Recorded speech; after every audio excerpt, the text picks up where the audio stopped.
Madame Robert. Oui, merci Monsieur le Président, messieurs les ministres, mes chers collègues.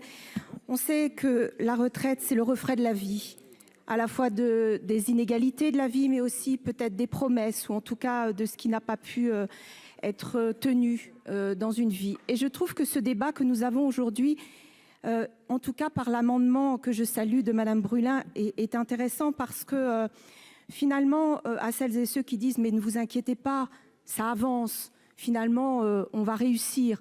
Aujourd'hui, en 2023, cet écart de 40% est absolument énorme, énorme. On ne peut pas s'en satisfaire et on le sait bien.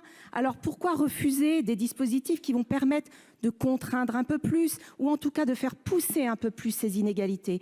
Je trouve qu'aujourd'hui, quand on parle des femmes, et Madame Brulin l'a dit, on sait que le taux de pauvreté est plus élevé, 10,4% pour les femmes, quand il n'est que de 8,5% pour les hommes.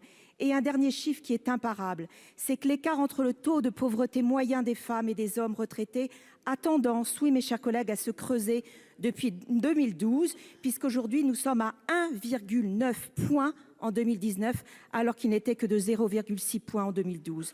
Donc vraiment, je trouve que c'est important et je voterai cet amendement.